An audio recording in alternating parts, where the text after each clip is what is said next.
Hey, Truman families, this is Miss Stulken, the instructional coach at Truman.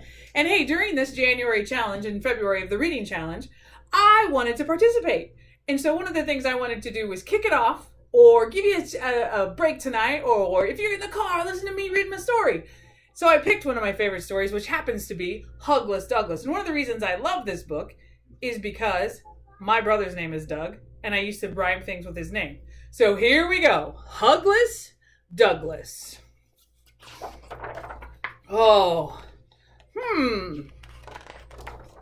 One spring morning, a sleepy someone let out a big yawn from the back of a deep, dark cave.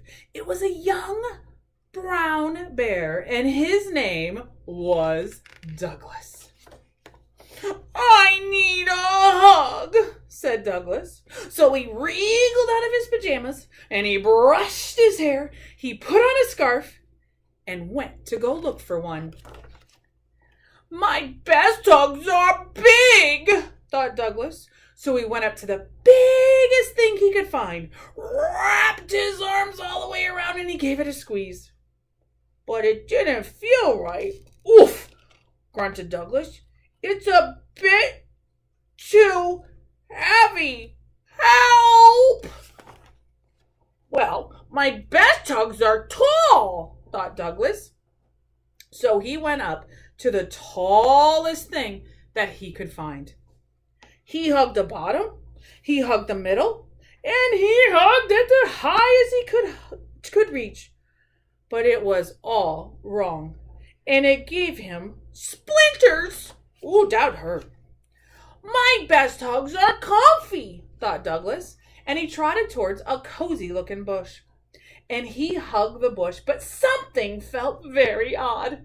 The leaves quivered and trembled. "Oh, what is it?" And they ran away. "Oh, I don't know what's in that bush." "Give me a hug," cried Douglas. "No," bawled the sheep. "We're too busy." So he scooped up armfuls anyway and tried to cuddle them gently, but they kicked and squirmed, and they didn't like it at all. It's my favorite page. "Poor Douglas, why can't I find a hug?" he said. "If I want a hug," said a wise owl, "I sit in my tree and—" We call that sheep butt. "Let me try," whooped Douglas, and he scrambled up next to the owl, but he soon found himself in a little bit of trouble. "Whoo! Whoo!" said the owl angrily. "Oh, I only wanted a hug," sniffed Douglas. "Oh, perhaps there's one down here." So he felt something long-eared and rabbity, and he gave it a tug. Douglas could tell the rabbit didn't want a hug, and he sniffed again, and without thinking, he wiped his nose on its fluffy tail. "Excuse me," shouted the rabbit. "Put me down." "Oh, but I need a hug," said Douglas, "and I can't find one anywhere." "Oh, I see," said the rabbit kindly. "Come with me." He took Douglas by the paw, and he led him up, down, and around. At last they came to the deep, dark cave, where a sleepy someone was just waking up. Yawn! That's one big yawn. I wonder who's inside that cave. I think I might have an idea. Douglas peeped inside. He had the funniest feeling. He knew someone very well. "Hug?" said Douglas, and ran as fast as he could towards his mommy. "Oh, come to think of it, my best hugs are from someone I love," said Douglas, and he snuggled into the biggest, warmest arms he knew.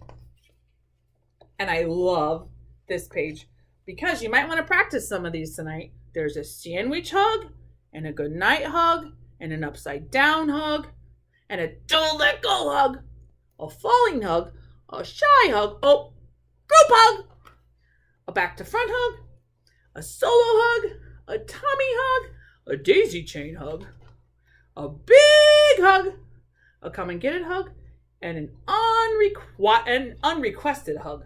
So I hope you enjoyed it. And you know what? Read those minutes tonight because it's important. And then bring those reading challenge sheets back because we have a prize for you. All right, boys and girls, Truman families, thanks for bringing me in tonight to read a little Hugless Douglas.